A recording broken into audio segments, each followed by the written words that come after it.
cuán firme cimiento se ha dado a la fe de Dios en su eterna palabra de amor. Con el propósito de compartir con usted las inmutables verdades de la palabra de Dios, presentamos A través de la Biblia, un estudio detallado y sistemático de toda la Biblia que le ayudará a conocer lo que Dios ha revelado para nuestro provecho espiritual. Estos estudios bíblicos fueron diseñados y elaborados por el Dr. J. Vernon McGee, versado maestro de la Biblia, quien dedicó la mayor parte de su vida a la enseñanza clara y sencilla de la palabra de Dios. Acompáñenos, pues, mientras avanzamos en nuestro recorrido a través de la Biblia. Cuán firme cimiento la palabra de Dios. Es un gozo estar nuevamente con usted, amigo oyente, para traerle otro estudio de la serie A través de la Biblia. Continuamos nuestro estudio hoy en el libro de Números y llegamos al capítulo 25. En este capítulo 25 encontramos la fornicación de Israel con las moabitas y cómo el pueblo de Israel adopta la idolatría de los moabitas. Todo esto constituye la doctrina de Balaam. Este es el último de los 4 capítulos que narran la historia del extraño profeta llamado Balaam.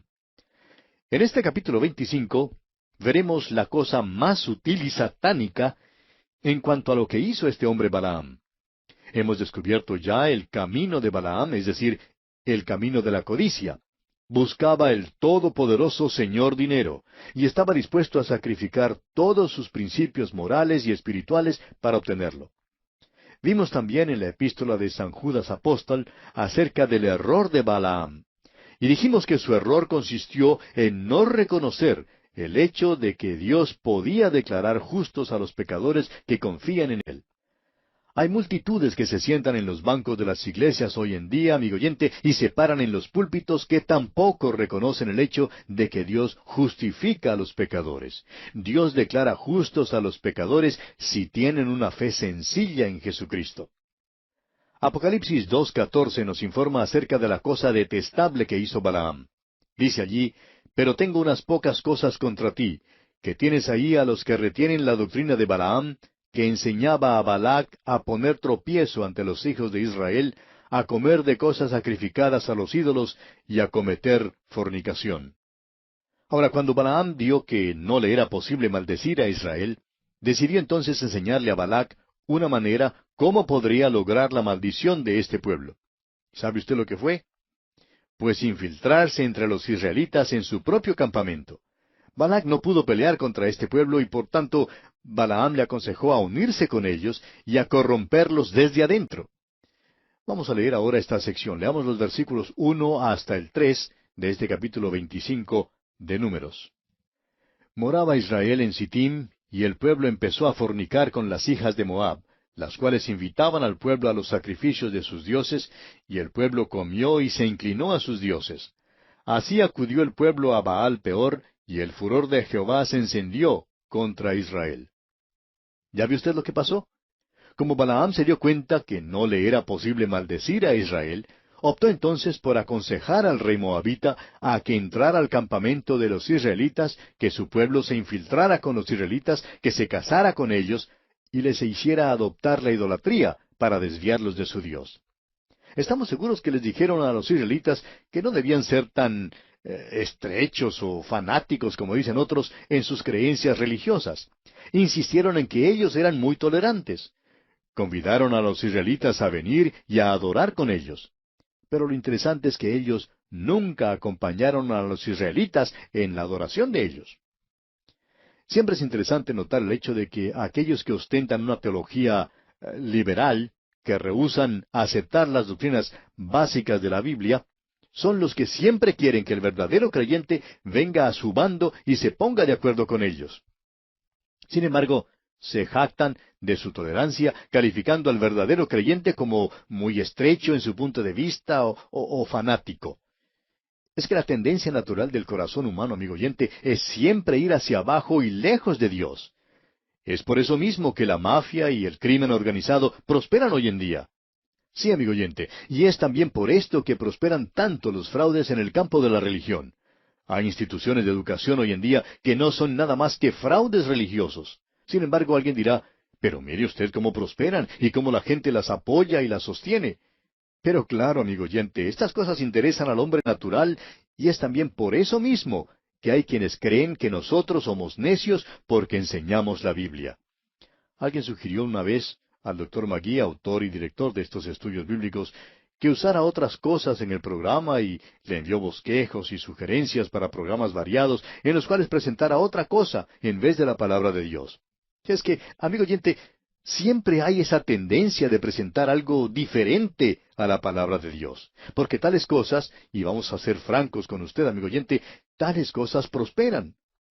En nuestro caso, por ejemplo, operamos con poco dinero. Alguien dirá, parece que el Señor nos está abandonando porque tenemos solamente lo suficiente como para funcionar y nada más. Pero no, amigo oyente, no es así. Simplemente es la forma como las cosas ocurren hoy en día. Pues bien, el viejo Balaam sabía que podía corromper al pueblo de Israel organizando un fraude religioso. Él sabía que podía interesar y causar que los israelitas se volvieran a la adoración de Baal. Y eso fue exactamente lo que pasó. Continuemos con los versículos 4 y 5 de este capítulo 25 de Números. Y Jehová dijo a Moisés, toma a todos los príncipes del pueblo y ahórcalos ante Jehová delante del sol, y el ardor de la ira de Jehová se apartará de Israel. Entonces Moisés dijo a los jueces de Israel, matad cada uno a aquellos de los vuestros que se han juntado con Baal peor. Usted dirá que este es un remedio bastante extremo, y en verdad lo es. ¿Y sabe por qué, amigo oyente? Porque la enfermedad era fatal. Podía apartar a un hombre de Dios y enviarlo al infierno. Por eso Dios obró con misericordia para salvar a la nación de Israel. Veamos ahora los versículos 6 al 8. Y he aquí un varón de los hijos de Israel vino y trajo un madianita a sus hermanos, a ojos de Moisés y de toda la congregación de los hijos de Israel, mientras lloraban ellos a la puerta del tabernáculo de reunión. Y lo vio Finés, hijo de Eleazar, hijo del sacerdote Aarón, y se levantó de en medio de la congregación, y tomó una lanza en su mano, y fue tras el varón de Israel a la tienda, y los alanceó a ambos, al varón de Israel y a la mujer por su vientre, y cesó la mortandad de los hijos de Israel. Vemos aquí que aparece alguien sin escrúpulo alguno y viola abiertamente la ley de Dios, aun en medio de la mortandad que tal acción ya comenzaba a producir. Interviene entonces un hombre valiente y decidido, dispuesto a seguir a Dios, y según el versículo 8, debido a su acción, cesó la mortandad de los hijos de Israel. Pero pasemos al versículo siguiente, donde las cifras indican lo terrible que fue esta matanza. Versículo 9 del capítulo 25 de Números dice, y murieron de aquella mortandad 24,000. Como usted ve, amigo oyente, de esta manera Balaam consiguió maldecir a Israel. Esta es la doctrina de Balaam que entró en el campamento de Israel. Y el Señor nos dice en el libro de Apocalipsis que esa misma doctrina puede entrar en la iglesia y que hoy en día está en la iglesia. No se puede dañar al pueblo ni a la iglesia de Dios desde afuera. La iglesia nunca ha sido dañada desde afuera.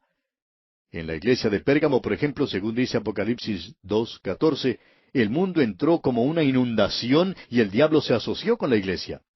Fue lo mismo que Balaam hizo con Israel. Este es un gran principio que es pertinente a todas las relaciones entre el creyente en Cristo y el mundo que le rodea. Después de la Segunda Guerra Mundial, los Estados Unidos colocaron bases de proyectiles en todas partes. Hacía todo lo posible por mantener afuera al enemigo. Pero ¿qué pasó? El país comenzó a decaer desde adentro. Vino un decaimiento moral tal como nunca se haya visto. Hoy en día, los revolucionarios están dentro de la nación, la están destruyendo desde adentro, amigo oyente. Roma, por ejemplo, no cayó desde afuera. Ningún enemigo de afuera pudo destruir a Roma, pero Roma cayó desde adentro. Y creemos que eso es cierto también en cuanto a la iglesia.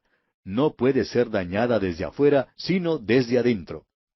¿No se ha fijado usted que el Señor Jesucristo fue traicionado desde adentro? No fue por un soldado romano. El que lo traicionó fue uno de sus propios apóstoles.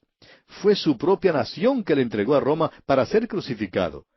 Jesús siempre fue traicionado desde adentro. Y eso todavía ocurre hoy en día. Bueno, esta es la doctrina de Balaam, y como lo hemos visto, es una doctrina condenable. Y ahora para concluir, leamos los versículos 10 al 18 de este capítulo 25 de Números. Entonces Jehová habló a Moisés diciendo, Finehés, hijo de Eleazar, hijo del sacerdote Aarón, ha hecho apartar mi furor de los hijos de Israel, llevado de celo entre ellos, por lo cual yo no he consumido en mi celo a los hijos de Israel. Por tanto diles, he aquí yo establezco mi pacto de paz con él, y tendrá él y su descendencia después de él el pacto del sacerdocio perpetuo, por cuanto tuvo celo por su Dios e hizo expiación por los hijos de Israel. Y el nombre del varón que fue muerto con la madianita era Simri, hijo de Salu, jefe de una familia de la tribu de Simeón. Y el nombre de la mujer madianita muerta era Cosbi, hija de Sur, príncipe de pueblos, padre de familia en Madián. Y Jehová habló a Moisés diciendo, Hostigad a los madianitas y heridlos, por cuanto ellos os afligieron a vosotros con sus ardides con que os han engañado en lo tocante a Baal Peor, y en lo tocante a Cosbi, hija del príncipe de Madián, su hermana, la cual fue muerta el día de la mortandad por causa de Baal Peor. Vemos pues aquí que el pacto del sacerdocio es establecido con Finehés, hijo de Eleazar, hijo de Aarón el sacerdote. El Señor le manda entonces a Moisés a hostigar a los madianitas y a darles muerte. Y así concluye este capítulo 25 de Números. Llegamos ahora al capítulo 26. En este capítulo 26 tenemos el censo de la nueva generación, es decir, de los nacidos en el desierto. Este es el principio de una nueva sección en el libro de Números. Tenemos aquí una nueva generación que se está preparando para entrar en la tierra prometida. Esta sección se extiende del capítulo 26 hasta el capítulo 36, o sea, hasta el final del libro de Números. Y pasaremos más bien deprisa por el resto del libro de Números. Tenemos aquí en el capítulo 26 de Números que el número de los israelitas ha descendido, debido a la gran mortandad acaecida al pueblo de Israel por su rebelión y pecado durante su marcha en el desierto. No vamos a tomar el tiempo para detallar el censo de cada una de las tribus, pero si usted lee todo el capítulo 26, notará que se ha reducido el total de los habitantes desde el primer censo. Por ejemplo, vemos el caso de los de la tribu de Rubén mencionados en el versículo 7 de este capítulo 26. Leamos. Estas son las familias de los rubenitas, y fueron contados de ellas 43,730. Ahora, si usted vuelve al primer censo allá en el primer capítulo, notará, según el versículo 21, que los contados de la tribu de Rubén fueron 46,500. Los contaron 40 años antes, cuando comenzaron su marcha en el desierto, y había 3,000 personas más que ahora. Si quiere puede ir pasando por la lista y notará que hay una reducción similar que se ve en todas las tribus. En el versículo 51 de este capítulo 26 de Números, por ejemplo, dice, Estos son los contados de los hijos de Israel, 601,630. Ahora, si lo comparamos con Números capítulo 1, versículo 46, donde dice que había 603,550, notamos que hay una pérdida neta de 1,820 habitantes en comparación al censo que se había efectuado 40 años antes. Usted recordará que Dios había dicho, fructificad y multiplicaos. Cuando Dios les estaba bendiciendo, ellos se multiplicaban. Pero su extravío por el desierto revela que estaban fuera de la voluntad de Dios. En lugar de crecer en número, decrecían. La vieja generación murió en el desierto, así como Dios les había dicho que morirían. Esa generación no podría entrar en la tierra prometida. Los versículos 64 y 65 de este capítulo 26 de Números dicen, Y entre estos ninguno hubo de los contados por Moisés y el sacerdote Aarón, quienes contaron a los hijos de Israel en el desierto de Sinaí. Porque Jehová había dicho de ellos, morirán en el desierto, y no quedó varón de ellos, sino Caleb, hijo de Jefone, y Josué, hijo de Nun. Esta es ahora la nueva generación. Todos aquellos que formaban parte de la vieja generación, aquellos que eran mayores de 20 años cuando entraron en el desierto, han muerto. Dios no hizo responsables a los que tenían menos de 20 años. Y esto puede darnos alguna indicación en cuanto a la edad de la responsabilidad. ¿Cuándo se alcanza? No lo sabemos, y no queremos sugerir que sea a los 20 años, pero creemos que es una edad mayor que la que muchos de nosotros sospechamos que es. Esta es pues una nueva generación con la excepción de 2 hombres, y vamos a conocer mejor a estos 2 hombres interesantes cuando lleguemos al libro de Josué. Y aquí concluimos el capítulo 26 de Números. Llegamos ahora al capítulo 27. En este capítulo 27 encontramos el lugar de la mujer bajo la ley y a Josué designado como sucesor de Moisés. Estamos en la sección final del libro de Números que hemos llamado Una nueva generación. Vimos ya que cuando se tomó el censo, Josué y Caleb eran los únicos que habían sido contados en el primer censo. En otras palabras, todos los que durante el primer censo tenían 20 años o más murieron en aquel período de 40 años. Fueron años duros y la vida muy difícil en el desierto, y todos los mayores de 20 años perecieron. Tenemos entonces ahora una nueva generación, y esta nueva generación tendrá también nuevos problemas. Es mucho lo que se escucha hoy en día en cuanto a la brecha entre las generaciones, y creemos que realmente esto se ha exagerado demasiado. Siempre ha sido difícil que una generación entienda a la otra generación, porque cada generación enfrenta sus propios problemas particulares.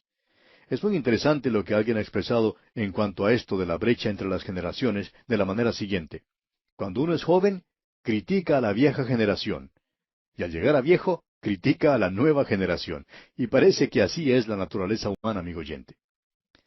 Bueno, llegamos ahora al capítulo 27 de este libro de Números, y tenemos como tema aquí el lugar de la mujer bajo la ley.